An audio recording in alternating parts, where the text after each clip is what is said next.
If I scored 10 goals in a game, my dad would say, "Why didn't you get 11?" Yeah. Never good enough. I was never good enough. I scored one hat trick my entire hockey career. It was when I was 19.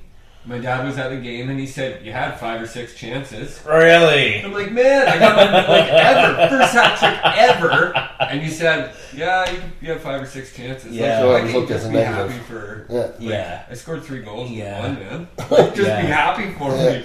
And that's just, I mean, I'm sure that's just the way that kind of they were programmed along the way too, right? I think my grandparents raised my dad. Yeah. Right? So, like, I put my grandparents on a pedestal, right? Yeah. Because I thought that they were, like, God. Sure. I couldn't ever picture them treating my dad the way that my dad treated me. Yeah. Like, and I don't want to think that, but, Right. like, someone raised them. Yeah, Do you know what I mean? Someone taught them that. I don't think the military was all influence on that. I think there's a lot of family stuff with that. I think the military helped with that negative impact, right? That negative, like, reinforcement, but... Yeah. And I think that, that I don't think it's any fault of the parents, right? I think it's they just don't realize they didn't learn these tools. Right, exactly. So how can they even really look inside to see what was going on? Yeah. That was in the 50s too, right? Yeah, so things are definitely different, right? But I remember the same thing. I remember my dad, God bless him, love him, and he tries. He's an amazing father, and he tries his best. Every parent does, I think, for the most part. But I remember one time, and he was kind of joking, but I remember I got like 96% on an exam, and he was like, "Where were the other 4%?" I was like, you did. Yeah, you went there. But so I know what that like. I mean, what about in your household, perfectionism and? Yeah, a little bit. I think your dad and my dad are both physicians, so it kind of is. They have to be in a way. It's part of their job, kind of. Yeah, you want them to be. You want them to be, yeah. So I don't blame him at all. That's a good thing. The 60%ers. Yeah, exactly. So some of the other common personality traits are often irritable, have mood swings, and if you can recognize yourself in any of these traits, then obviously every Sunday tuning in with us will be good for you. So that's a good thing. There's a positive here. Like I know I had obviously I talked in my podcast, the low self-esteem, low self-worth. Yeah. Fear, shamefulness, like the what ifs. Yeah. Yeah. The what always if worrying, and then like I was extremely sensitive, like empathetic, and And you internalize that, right? Did you do that? Because I know I did that. I internalized it. And criticism was really tough for me to take. I think about it all night, and take it very personally. Like that. No, for sure. I guess that's kind of where we're going with that. But to someone who's highly... So this is what we're going to try to do here. That's what we're going to try to do. We're going to try to teach someone that's all of the traits above to become someone who's highly creative with a lot of potential. Yep. So the main thing that they focus on is that if you're sensitive and you are sensitive and you are creative, but we need to turn the traits outward, because when you focus them inward, your that's when it's bad. Yeah, like your imagination can go into overdrive, and that's when they get into the what if thinking. Right. And thinking and catastrophizing and thinking the worst. But if you're focused on the outside world and you turn all these traits out there, the world becomes a bright, shiny place again. I agree with that wholeheartedly. Yeah, for sure. So, and that's what they say. If you turn them inside, if you're dealing with all this stuff and you keep focusing on bringing it inside and internalizing it, that's when you make yourself sick. I think, like with that, I watched. Have you watched that Netflix thing with Tony Robbins? I think that's so wild that you see Tony. Yeah, I know, he was awesome. Guru. Yeah, that? Absolutely. That's the first time I realized he started swearing.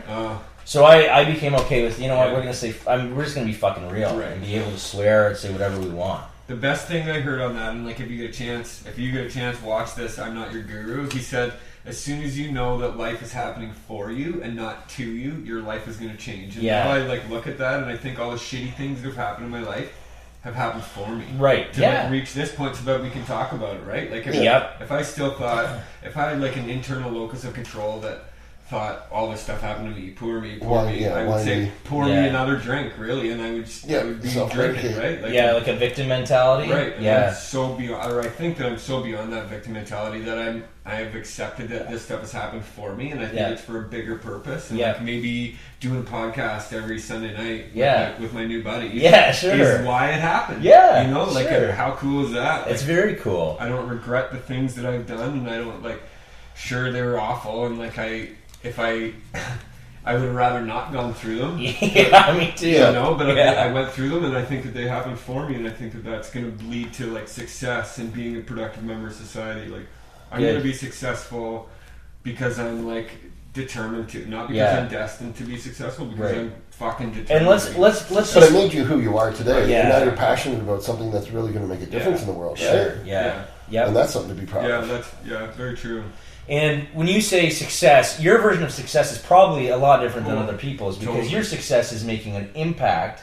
Right. Whereas a lot of people think success, again, old school way of thinking, everybody needs to eat and survive, but getting more and more and more of something is not the key to happiness. What you have. You can still be the most anxious fucker out there driving a Lamborghini. Right. Yeah. I'd rather make an impact than impress anyone. Yeah, me too. You know what I mean? Like, I would so much rather make an impact and have no friends than try to impress a whole bunch of people that really aren't my friends, it's just a superficial kind of thing, right? And I think a lot of this, when we talk about the program, we're going to get into the fears, so that's a great point, because a lot of the fears, we're not really afraid to be ourselves. This is a big step. I still get a little bit of anxiety every time. I mean, I know we're just looking at iPads, but there's a lot of people that could potentially be watching on the other side.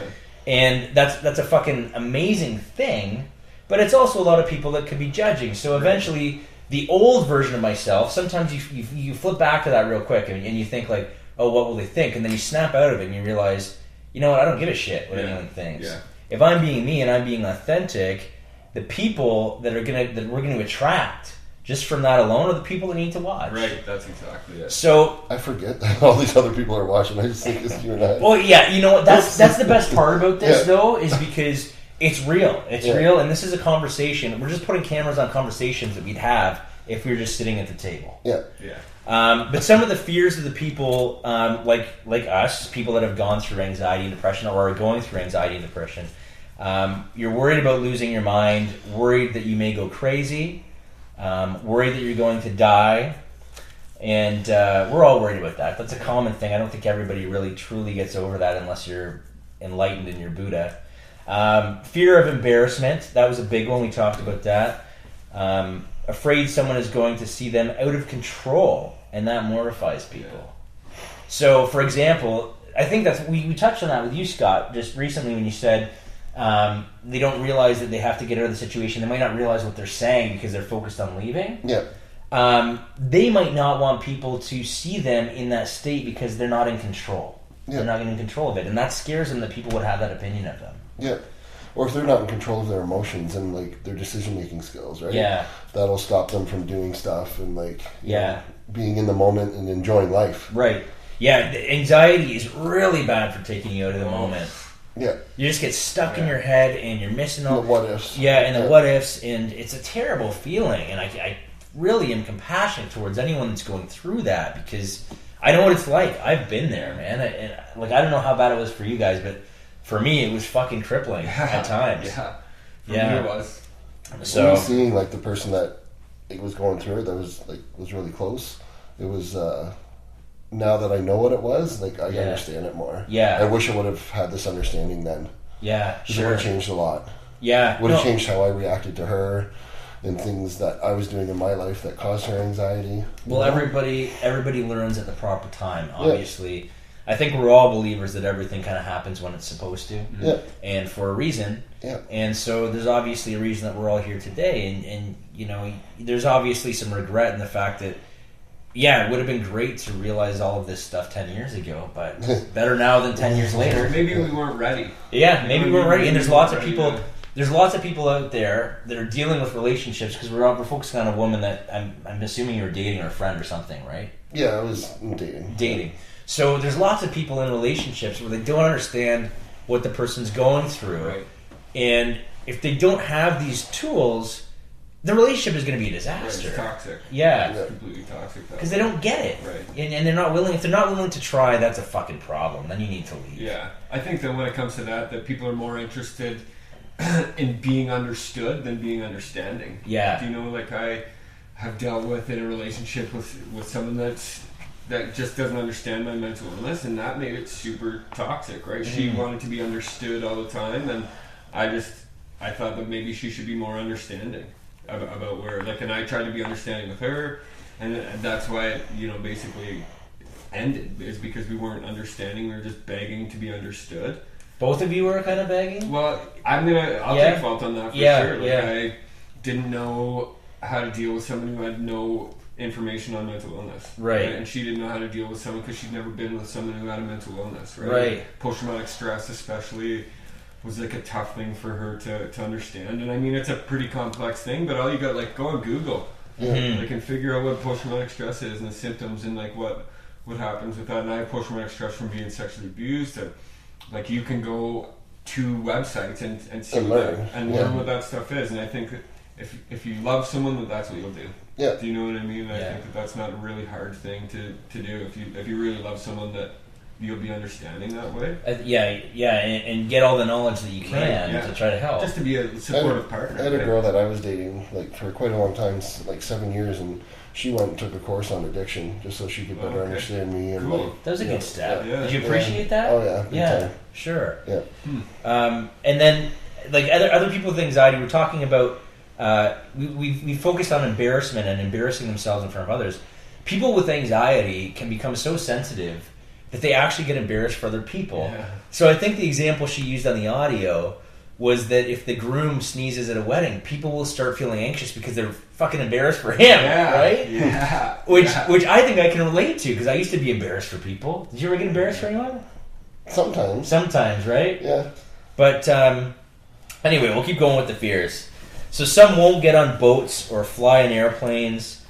So, and eventually, there's also people that have stomach issues with anxiety. So you could get an irritable bowel, or you could get just diarrhea in general. So if there's not a washroom close by, they might not get on the boat, they might not get on the plane, because they need a washroom. They don't have that comfort. It does create a lot of like physical symptoms. Yeah, absolutely. Especially in the stomach. Yeah, for sure. And we talked about this as well, but people they feel like they can't control their comings and goings. Yeah. They need to feel in control. If you're someone that feels a strong need to be in control in your life, and in control of other people in your life, and in control of the way that you look, and in control of the way that you feel, and in control of the world, you'll learn that true control actually comes from relinquishing all of that. And that's when you actually have true power and control, when you stop trying to control all that shit. That article said the best way to overcome anxiety is just to face it. Mm-hmm. Yeah, sure. Because, like, usually what you think in your head is going to happen, 99% of the time doesn't happen. No, you create this big whatever. Like, this big thing. Catastrophe. Yeah, right? Exactly, catastrophe. You create a catastrophe way ahead of the time. Yeah, so you just stop doing it. And that's the thing, is most of the time you've already experienced the worst of it in your mind, so the actual experience is never going to be... No. Yeah, what's the worst that can happen? Yeah. So self-control and self-confidence can be found sort of with what we're doing here, with cognitive behavioral therapy and behavior modification. And then meditation really helps too. Meditation does. Connecting spiritually and just trusting and having faith and stuff like that. This is the thing with this program in particular. I went through it, and then I started doing the meditation and Zen as well. So I feel like essentially what this is taking your negative thoughts, transforming them into a positive thought. Mm-hmm. But all of your thoughts, I started to think, and this came with sort of Zen and meditation, I started to think of thoughts as being clouds. So there could be a white cloud passing through a big white bright cloud, or there could be a thunderstorm cloud, right? Okay. Which one are you going to grab onto? If you continually grab onto the right, the bright shiny cloud, that's great. But you need a way to anchor that. So meditation, as we're talking about, is a way to kind of loop that in and ground it, so that you're constantly filling yourself with good, happy, positive thoughts. Not that life's always happy, not that meditation is always going to be happy for you, but it's going to bring you to the present. Meditation's tough sometimes. Like, I know when I first started meditation, I thought, and I really judged myself because I couldn't go into the Zen zone for 20 minutes. Right? I could only do it for 3 minutes, and then I realized, like, that's probably how everyone started, right? Like, that your first time, you might only go into the Zen zone for like 3 minutes. Yeah. Like, that's okay, and not to judge myself that I'm not Buddha. Right? You can't become Buddha overnight. It takes time. I think that was a big thing, like, in this thing, that it takes, like, all this programming or reprogramming reprogramming of our brain, it doesn't happen overnight. No. It's almost like a daily practice. Yeah. Oh, yeah. That it happens over time, and it might take 10 years. Like, it might take 30 years. Yeah. Who knows? But just stay patient with it, right? If you're, I mean, I know we're kind of getting off track with the Zen and meditation, but if you start developing a meditation practice, they typically say that you're still a beginner until you're 10 years in. Yeah.